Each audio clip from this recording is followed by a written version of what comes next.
Let's face it, ventriloquists are weird, and a lot of people think the whole thing is a little creepy. The dummy, more often than not, despite having his or her voice personally supplied by the ventriloquist, is almost always the bigger star.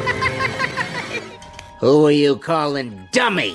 Ventriloquist dummies have been big in movies and television, especially in the horror genre. He's here. But while ventriloquism is considered by some to be creepy or even outdated, the art form has been making a comeback in recent years.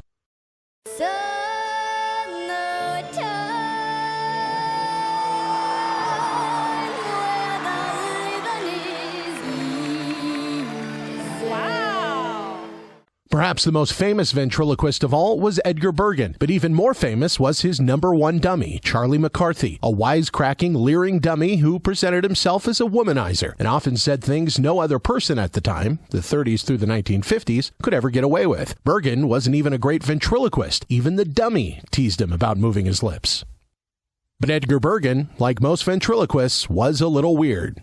Here are the top 5 strangest facts about Edgar Bergen. Number 5. Bergen worked for years in small clubs and made a few movies, but didn't achieve real fame and recognition until his act made it to radio. Imagine, a ventriloquist finding fame and fortune in a format where you can't even tell if his lips are moving. But Bergen pulled it off, lasting on the radio from the late 30s to 1956. Mae West appeared in 2 separate sketches on the radio show, and her appearance stirred up some controversy. The FCC decided her flirty innuendo was indecent. West was the only one to suffer any backlash. So we can talk intimately. Yeah, well, if you don't mind, I think I better keep my distance. Well, I don't like long-distance conversations, so come here.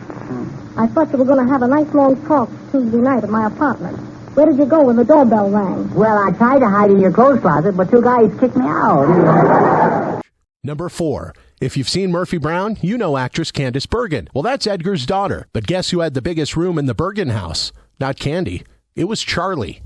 Number 3. Bergen and McCarthy are sometimes credited with saving the world. That's because on the night of October 30th, 1938, while Orson Welles performed his War of the Worlds radio play that panicked thousands, the majority of Americans were actually tuned in to Edgar Bergen and Charlie McCarthy. Number 2. Ventriloquism on the radio is weird enough, but Charlie McCarthy was so popular, Bergen created a comic strip called Mortimer and Charlie. Mortimer Snerd was another dummy created by Bergen. The strips ran in the late 30s and then returned again from 1947 to 1954. It became a pop culture phenomenon. And number 1, Edgar's daughter, Candice Bergen, waited her entire life for her father's approval or even some equality with his famous dummy. Well, she didn't really find it. Even when Edgar Bergen died in 1978, he left nothing to his daughter in his will, but he did leave $10,000 to Charlie McCarthy.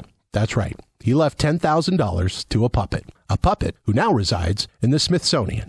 Also strange, Edgar Bergen and Charlie McCarthy won a special Academy Award in 1937. It was an Oscar carved from wood. Bergen has 3 stars on the Hollywood Walk of Fame for motion pictures, radio, and television. In September of 1978, he announced that he was retiring after over 50 years in show business. He opened at Caesars Palace Hotel, Las Vegas on September 27th for a 2-week farewell to show business engagement. He died 3 days later on September 30th, 1978. We were all in Las Vegas for his farewell appearance, for the opening night, and he looked great. And he just went through the act. He'd never been better, and there was not one false step. And at the end, he got a standing ovation. And he got standing ovations for, I think it was the 3rd or 4th night of the engagement, of the booking, that he died. And he died in his sleep. And he died, triumphant. You would mind if I tell the folks something about the lovely young girl who appeared in your act? Oh, yes. Ladies and gentlemen, that charming young lady in Edgar's act was his 18-year-old daughter, Candy. So look out for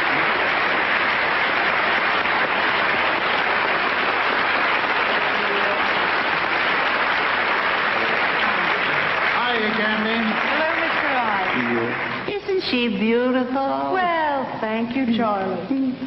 Just my luck. She has to be my sister.